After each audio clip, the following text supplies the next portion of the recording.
Hey there folks, Rel here. Today I'd like to talk about a problem that the developers bring up from time to time, and it's something that stems from the game's current focus on certifications as the currency of progression. That said, we're going to outline the problem and offer up some solutions, even though the devs have already started attacking this issue from a couple different angles. Every so often, be it during Friday Night Ops or Command Center or interviews with the devs elsewhere, you'll hear them mention that there are players who are just hoarding certification points. They've basically reached the end of the game because they don't have anything left to unlock, or the things that they do still have left aren't really necessary, and there's not a whole lot of motivation to go spend your certs on those things. To describe the problem a bit further, I'm going to use a kind of roundabout analogy, so just bear with me.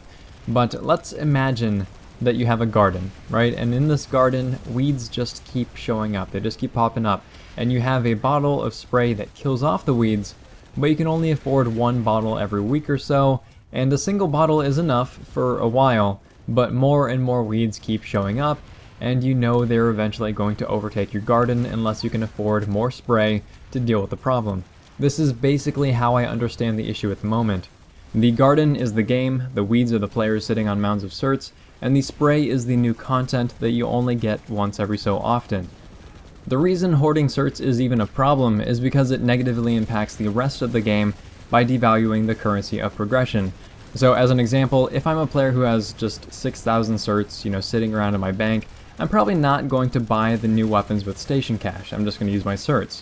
And I'm probably not going to buy boosters because I don't really need more certs or experience. And unless there's something super special that I can't get with certification points, I'm not even going to buy station cash anymore. In the free-to-play model, you want to convert non-paying players into paying players, and then hold on to those players for as long as you can. And if you're running out of content for a player to spend money on, or if it's costing you more to develop new content than what you're getting paid back, then it's kind of counterproductive. Not only that, but you're also putting yourself in a position where non-paying players are getting some blowback from it. You want to encourage free players to become a paying member by offering them additional value, saying things like, hey look, this is a members only double experience weekend that you could be having, and then you give them a taste of how that feels by putting in a real double experience weekend over the holidays and such. But if I'm a developer, I'd probably be on the fence about making certs easier to come by, because every time I make the grind easier for non-paying players, the paying players are the ones who are going to benefit twice over, which is really the opposite of what I want for the reasons we mentioned earlier. Lastly, the average player, myself included, will start to get bored of the game when they feel like they've done enough, or unlocked enough. If I don't feel like I'm making substantial progress towards something during the time that I'm playing, then the reality of it is that I'm going to play less and less. So the devs are well aware of all of this, and there are some solutions that exist.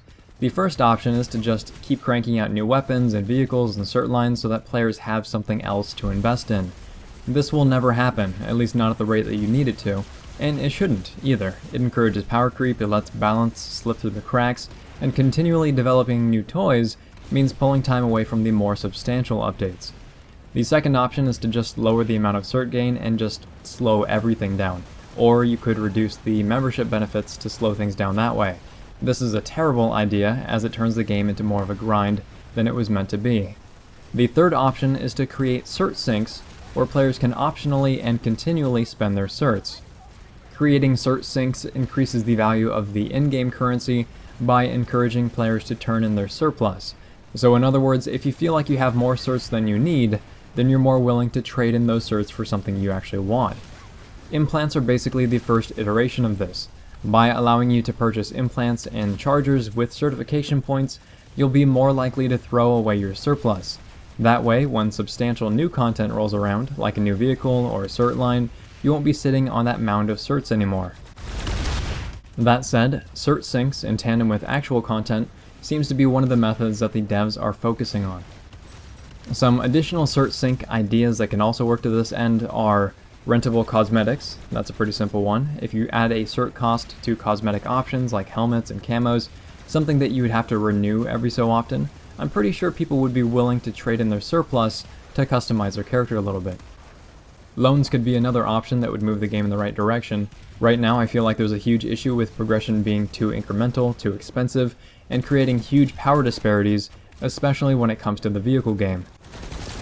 In infantry play, it matters a lot less because the time to kill is so low anyway that you wouldn't notice it, But an ESF with max nanite auto repair, a rank 3 chassis, and max rank extended mags on their nose gun is leaps and bounds more effective than anything with less invested.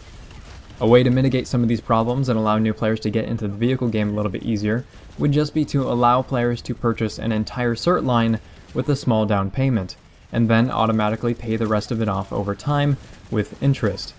This gives players the instant gratification of unlocking something new, and they likely won't notice the decreased cert income, and they'll just keep playing and making their incremental upgrades to suit slots and whatever, per usual. And when they finish paying something off, then they can get that nice hit of instant gratification again by taking out a new loan on another cert line. Another way to create a cert sync would just be through crowdfunding outfit items. So everyone pitches in some certs and they unlock, say, an orbital strike for the outfit to call in, or a supply drop, or a Colossus tank, or a banner that's required to take over a base for your outfit.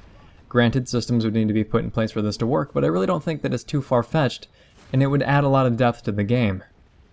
So those are just some options available if you wanted to create more cert syncs. But the last option to fix the cert economy is just to reward people things that are not certification points. So if you think about it, what do you get when you take over a base? You get a bucket of certs. What do you get when you finish an alert? You get a bucket of certs. What do you get when you earn a daily ribbon? You get a bucket of certs. This is what I was talking about earlier when I said that developers would probably be wary to create more ways to make certs more accessible for newer players. If you want to create more alerts, create ribbons, create directives, mission rewards, then you'd really need to focus on rewards that are not related to certs. The World Domination series was the first example of the system really being put into place, and regardless of how you thought it played out, it was doing the right thing on a fundamental level. By offering up camos and weapons and boosters, it was giving you rewards that do not directly decrease the value of your certification points. In the future, I'd love to see a massive alert that would just take, an entire weekend and provide many objectives along the way, and at the end of it all, give the winners a token, right? Something that they can turn in for a new weapon on their character. Or how about each time you capture a base, in addition to a more mild experience bonus, you would get a chest, with one-time use camos or a token to turn in for a hood ornament, or maybe you just get a random tier 3 implant that lasts for a limited amount of time, but does not require any energy. Those are just some examples, but there's plenty of ways to do it. By focusing on rewards that aren't centered around experience, you not only keep the currency in check, but you also allow for more possibilities within the current game, like those mega alerts that we talked about earlier, or WDS, or the mission system, or holidays where you can unlock a festive item through completing challenges. The devs are aware of a lot of these things. There's a reason that WDS and implants exist, outside of just getting people fired up on Reddit. And if there's any point to this commentary, it would just be to bring this problem and the various solutions to your attention in a way that may not have been thought about before. The execution may not always be correct from yours or my standpoint, but what's most important is that these kinds of systems get coded into the game so that they can be expanded upon and built into other areas. If this video has been interesting, helpful, or entertaining, please feel free to like, subscribe, tell your friends about the channel, and if there's any system that you would like to see in place that goes beyond the normal cert grind, then feel free to leave those thoughts in the comment section down below.